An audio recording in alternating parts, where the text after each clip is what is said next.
গর্বের জায়গা আছে, কিন্তু এখন আমি বলি সেটা মিলায়া দেখেন কে জিতলো কে ঠকলো, এটা হইল বিষয়। আমাদের গর্বের জায়গাটা কি জানেন?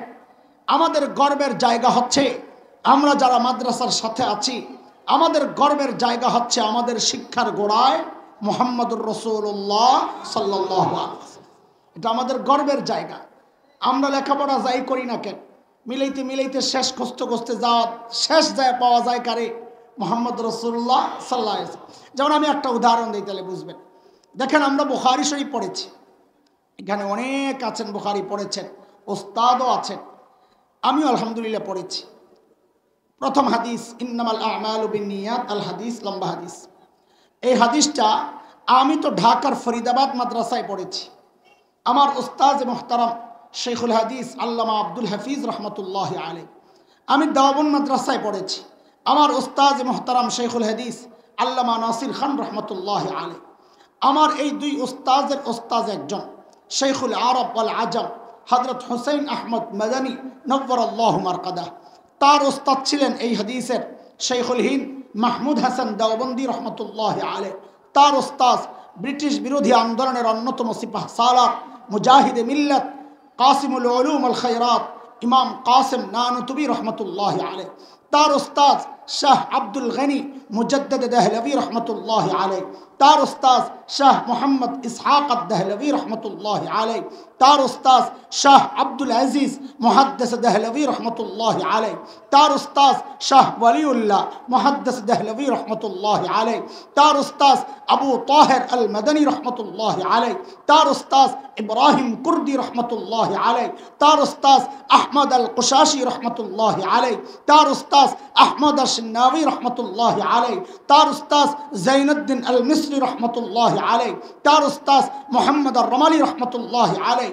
তার উস্তাদ আহমদ ইবনে আলী আল হাজাল আসকালানি রহমতুল্লাহ আলাইহি। তার উস্তাদ ইব্রাহিম আত-তানুখি রহমতুল্লাহ আলাইহি। তার উস্তাদ আবুল আব্বাস আল হাজ্জার রহমতুল্লাহ আলাইহি। তার উস্তাদ আবু আলী আজ-জুবাইদি রহমতুল্লাহ আলাইহি। তার উস্তাদ আবুল ওয়াক্ত আস-সিজজি রহমতুল্লাহ আলাইহি। তার উস্তাদ আবুল হাসান আদ-দাউদি রহমতুল্লাহ আলাইহি। তার উস্তাদ আবু মুহাম্মদ আস-সারাখসি রহমতুল্লাহ আলাইহি। তার উস্তাদ আবু আব্দুল্লাহ ফিরাবি রহমতুল্লাহ আলাইহি।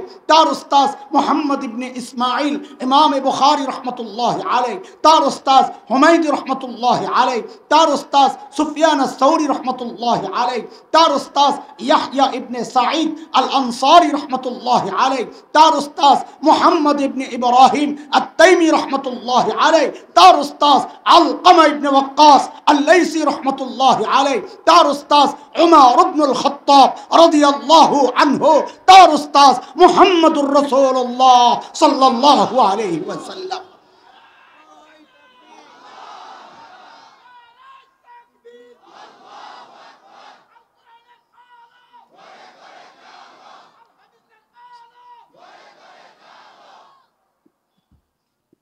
এটা তো আমাদের গর্বের জায়গা।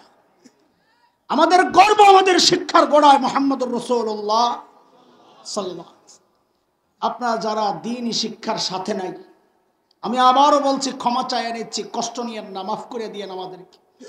তবে আফসোসের আগুন জ্বালাইতে কথাগুলো বলছি।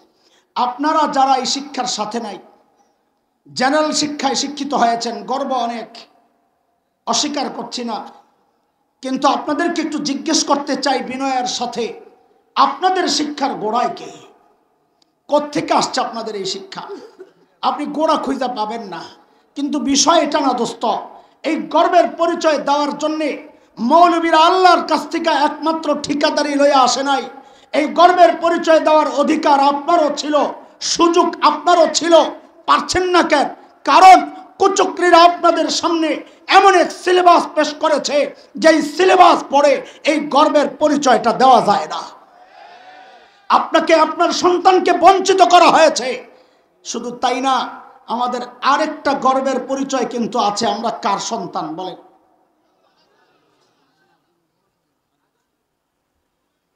আদমের সন্তান। ঠিক আছে, জবাব তো ঠিক আছে, তবে ওই যে আমার একটু বদ অভ্যাস, দেন একটু একটু শব্দ বাড়াইয়া জিনিসটারে পেঁচাই এলাই। এখন থেকে আদম সন্তান বলবেন না আপনারা, এখন থেকে বলবেন আমরা নবী আদমের সন্তান। বলেন বলেন বলেন। আমরা কার সন্তান? বলে নবী আবার নতুন করে বাড়াইলেন কেন? কেন বাড়াইছি এর জবাব পরে, আগের তো গোটা জবাব দে। মানুষ গণনার সিস্টেমটার নাম ছিল আদমশুমারি। কি ছিল? কি ছিল? আমরা হঠাৎ লক্ষ্য করলাম আদম কাইটা বানাইছে জনশুমারি। কথা বল না, আমাদের একটু জানতে চাওয়া, আদম তোর কোন জায়গায় গুতাইছিল খোসা সইতে না পাইরা তুই আদম ডারে কাইটা দিলি? খোসাইছে কোন জায়গায় জানে? আওয়াজ একটা উঠছে, আমরা কি আসলে আদম সন্তান নাকি আমাদের পূর্বপুরুষ চিড়িয়াখানা থেকে পালায় আসা বান্দর? গোলায় গেছে, কয়েক গোলাগুলির দরকার নাই, আদম ডারে বাদ দিয়া এখন নাম দিছে জনশুমারি। ওরা আদম বাদ দিছে, আমরা আদম রে আরো মোটা তাজা করব। আগে বলতাম আদম সন্তান, এখন থেকে আরো জিদ করে বলবো আমরা নবী আদমের সন্তান। এরপরে কাটাকাটি করবে, আরো শব্দ বাড়ায় সফিউল্লাহ লাগাই দেবো। বেশি কথা কই, কথা কর, কি লাগাই দেবো? বলেন আমরা কার সন্তান? নবী আদমের সন্তান। দোস্ত শোনেন, ভুল বুঝছেন না আমাদেরকে, আমরা নবী আদমের সন্তান, এটা আমাদের আরেকটা গর্বের পরিচয়। কিন্তু সাম্প্রতিক কালে আপনার সন্তানকে আপনাকে মূল থেকে কাটার জন্য আরেকটা চক্রান্ত হয়েছিল। আপনাকে আমাকে, আমরা বানরের সন্তান বিজ্ঞান দিয়া বুঝাইয়া এটা প্রমাণ করার চেষ্টা করা হয়েছিল। কিন্তু ওই খ্যাত আর গাইয়া সেকেলে ব্যাকডেটেড মৌলবীদের চিৎকার চেঁচামেচির কারণে মাননীয় প্রধানমন্ত্রীর হস্তক্ষেপে ওই কুচক্রীরা পিছু হটতে বাধ্য হয়েছিল। কিন্তু আমাদের একটা কলিজার ব্যথা আছে আপনাদের প্রতি, আমাদের হৃদয়ে আগুন জ্বলে, না বললে আমরা ঠান্ডা হতে পারছি না। আপনাদের কাছে আমাদের জিজ্ঞাসা, এই চিৎকার চেঁচামেচি প্রতিবাদ মৌলবী কেন করবে? আমি কেন করব? আমার সন্তান তো ঘোড়ার ডিমের সিলেবাস পড়ে না, আমার সন্তান তো কলা কলা রাসূলুল্লাহ পড়ে। এই সিলেবাস পড়ে আপনার সন্তান, চিৎকার দেওয়ার কথা আপনার, প্রতিবাদ করার কথা আপনার। আপনি শুধু চুপ থাকেন নাই, দুঃখের সাথে বলতে হয়, আপনি শুধু চুপ থাকতেন তাও মনটাকে সান্ত্বনা দিতাম। আপনি চুপ না থাইকা যারা প্রতিবাদ করেছে ওই মৌলবীর বিরুদ্ধে দাঁড়িয়েছেন, আপনি এই বক্তব্যকে রাজনৈতিক বক্তব্য আখ্যা দেওয়ার চেষ্টা করেছেন, এই প্রতিবাদকে আপনি দেশের বিরুদ্ধে, সরকারের বিরুদ্ধে, নিজের দলের বিরুদ্ধে দাঁড় করানোর চেষ্টা করেছেন। দোস্ত, সব জায়গায় রাজনীতি টাইনা আইনেন না, এটা রাজনীতির ব্যাপার না, এটা আমার আকীদার ব্যাপার, এটা আমার বিশ্বাসের ব্যাপার, এটা আমার ঈমান আর চেতনার ব্যাপার। ভবিষ্যতে এমন আরেকটা চক্রান্ত যদি হয়, আপনাদের কাছে আহ্বান জানায়া যায়, ভেদাভেদ ভুলে যাবেন। দল কার করেন, কোনটা করেন আমার জানার দরকার নাই, সিল কাকে মারেন আমার জানার দরকার নাই। যদি অস্তিত্বের ব্যাপার আসে, আলেমরা যদি প্রতিবাদ করে, আলেমদের মুখোমুখি না দাঁড়ায়া, হাতে হাত রাইখা, কাঁধে কাঁধ মিলাইয়া, মুষ্টিবদ্ধ হাত উঠাইয়া একসাথে উচ্চারণ করতে হবে, বাংলাদেশে নাস্তিকতার চর্চা করতে দেওয়া হবে না, দেওয়া হবে না।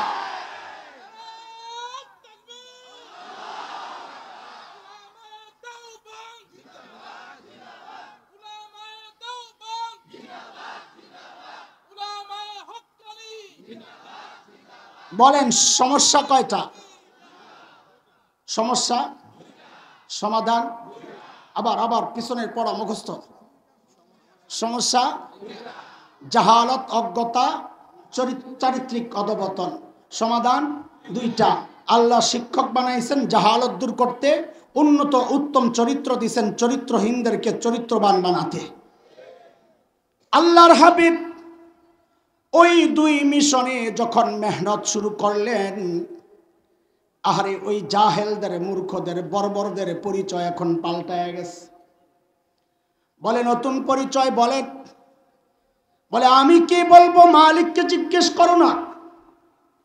মালিককে জিজ্ঞেস করলাম, মালিক ওই বর্বরদের নতুন পরিচয় বলেন। তো মালিক জানায়া দিছেন, সীমাহুম ফি উজুহিহিম মিন আসারি সুজুদ। বলে ওদের চেহারায় সেজদার চিহ্ন দেখবা। বলে সেজদার চিহ্ন তো বাহির দিয়া, তার মানে বাহিরে ফিটফাট, আবার ভেতরে সদরঘাট কিনা? আল্লাহ বলেন না না না, আমার নবীর সাহাবীরা বাহিরও এক নাম্বার, ভেতরেও এক নাম্বার। বলে আমি বুঝবো কেমনে? আল্লাহ যেন বলেন, রে তোর বোঝার দরকার কি, আমি ওদের কলবের পরীক্ষা নিয়েছি, আমি দেখেছি ওই পরীক্ষায় ওরা পাস। আল্লাহ বলেন, উলাইকাল্লাযীনা ইমতাহানাল্লাহু কুলুবাহুম লিত্তাকওয়া লাহুম মাগফিরাতুন ওয়া আজরুন আযীম। নবীকে জিজ্ঞেস করলাম, ইয়া রাসূলুল্লাহ, ওই বর্বরদের নতুন পরিচয় বলেন। আল্লাহর নবী যেন বলে উঠলেন, রে আমার সাহাবীদেরকে তোরা বর্বর বলিস না, ওরা আর এখন ওরা আর বর্বর নাই, ওরা এখন মানব ইতিহাসের শ্রেষ্ঠ মানুষ হয়ে গেছে। চলেন, আমার এই ফেরদৌসের টাইম না খাওয়ায় বয় দিছে, আমি এত লম্বা কথা কইতাম না, আমার কাহিল লাগতেছে। পুরা বয়ান রে ছোট কইরা বস্তা বানাইয়া বড় জিনিসে যাইতে দিতে ঢুকান যায় না, আমরা বড় বেশি কথারে অল্প সময়ের মধ্যে লড়ন যাইতে দিতে ঢুকাই। কথা বেশি হবে কিন্তু সময় ওই জালেম বয়সের যাবার আগে তুই পিছনে তোর জন্য আমি না দিই।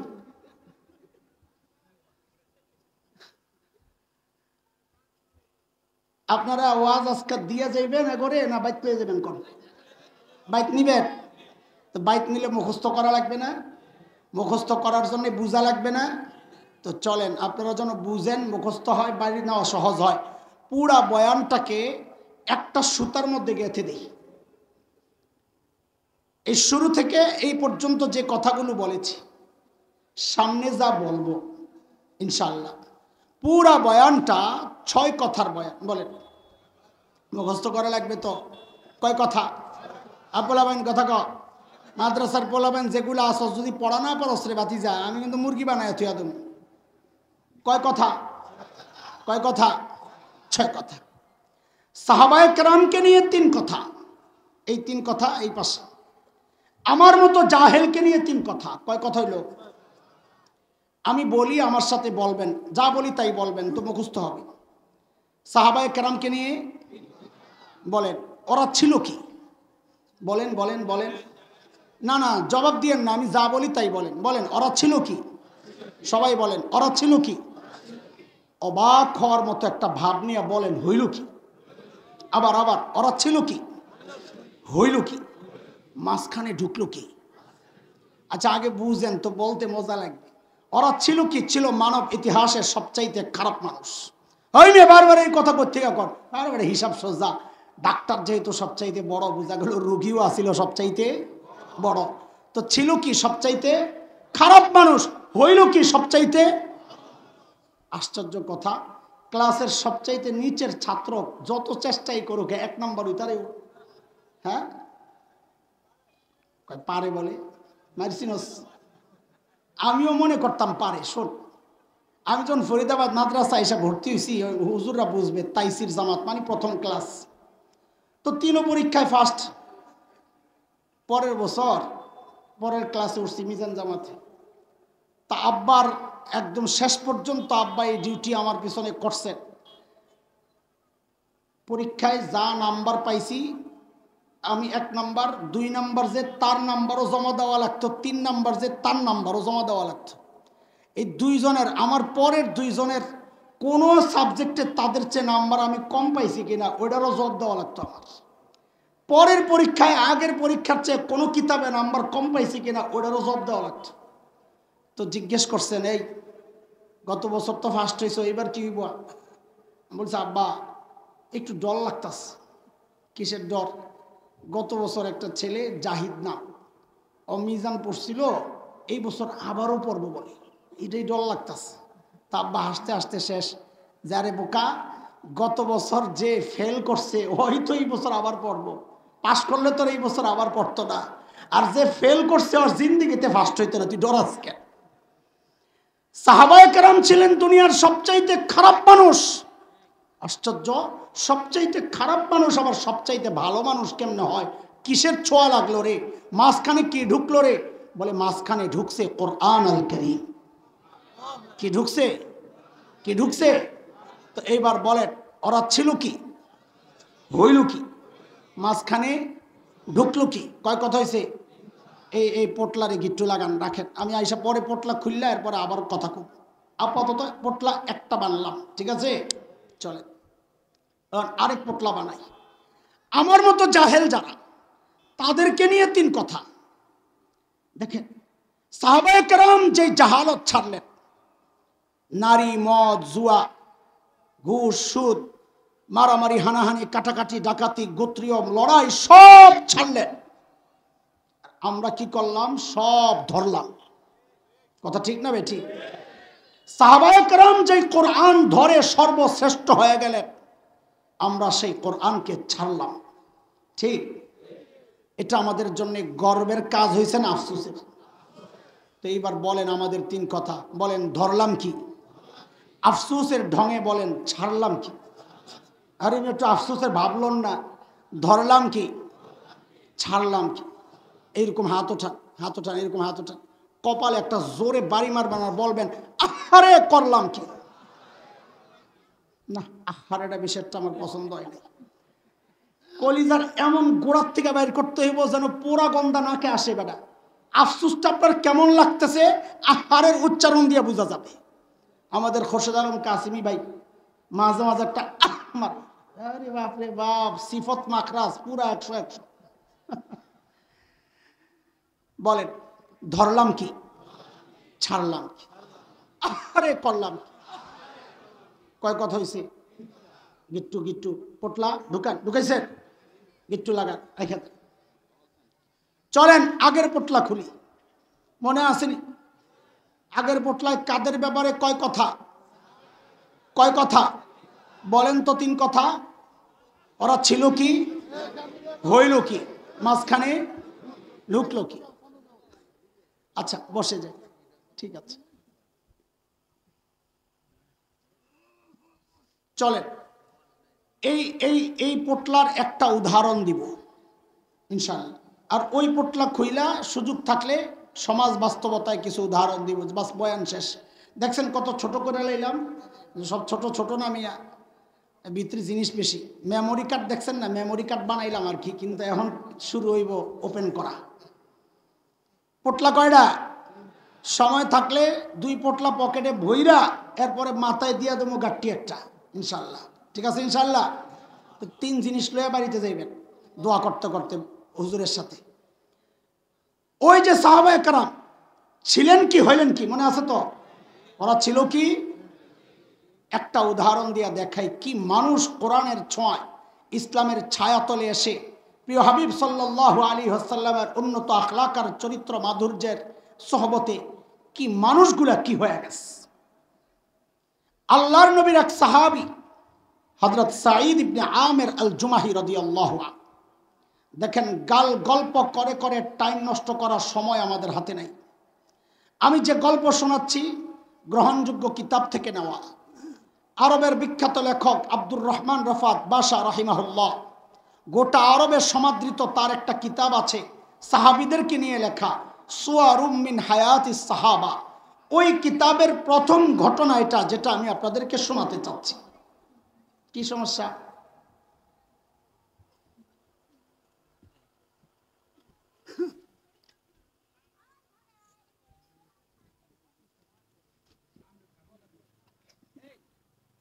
আচ্ছা ঠিক আছে, বসেন। হ্যাঁ চুপচাপ নিরিবিলি বসেন, শোনেন।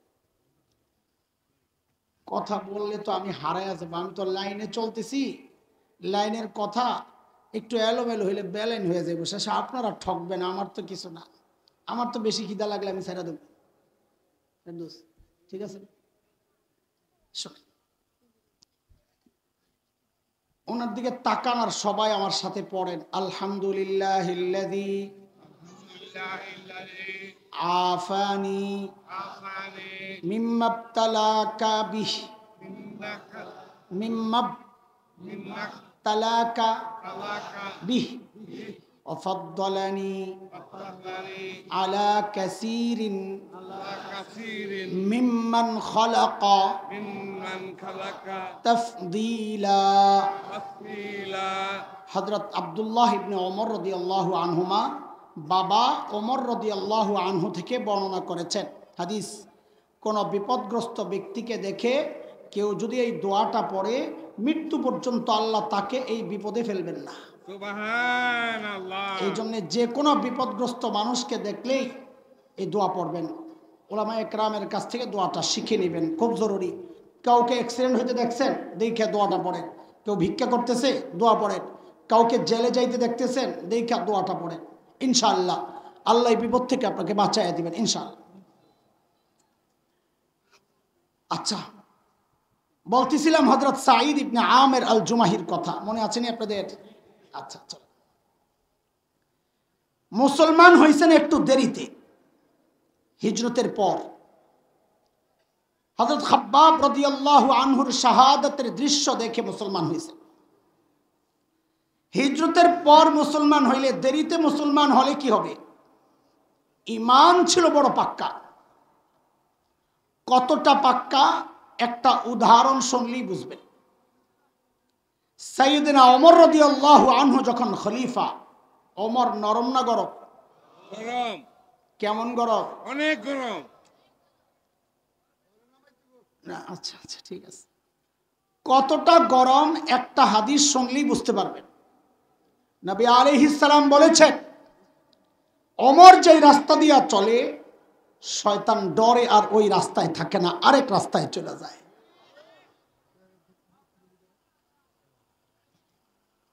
তো ওমর রাদিয়াল্লাহু আনহু যখন খলিফা, হযরত সাঈদ ইবনে আমের আল জুমাহি ঈমান কত পাক্কা দেখেন। আয়েশা বলতেছে, ওমর, আল্লাহ দায়িত্ব দিয়েছেন, ঠিকঠাক মতো আদায় করেন, নাইলে কিন্তু খবর আছে।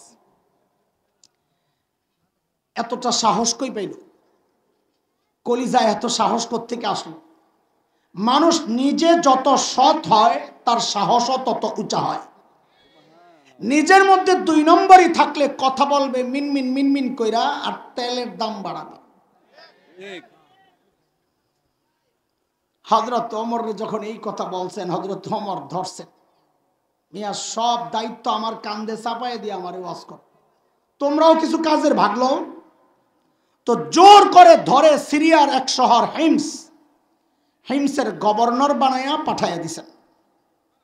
ওই যে আপনাদেরকে বলেছি, লাইনে চলবো, মাঝে মধ্যে একটু বাইর হবো লাইনের কথা বুঝাইতে। এখন একটু বাইরে যাইতেছে, আবার চলে আসবে ইনশাআল্লাহ। দুনিয়ার সিস্টেম হচ্ছে, যে এলাকার মানুষ যত ধনী হয়, ওই এলাকার জনপ্রতিনিধি যারা মেম্বার, চেয়ারম্যান, এমপি, তারাও ওই রকম ধনী হয়। আজকের দুনিয়ায় Bangkok, Singapore, Thailand, Dubai, Abu Dhabi, Karachi, Bombay, আমাদের চিটাগাং, এগুলো যেমন বাণিজ্যিক শহর, ওই সময়ে গোটা দুনিয়ার বাণিজ্যিক শহর ছিল সিরিয়া। এবার বুঝে শুনে বলেন তো,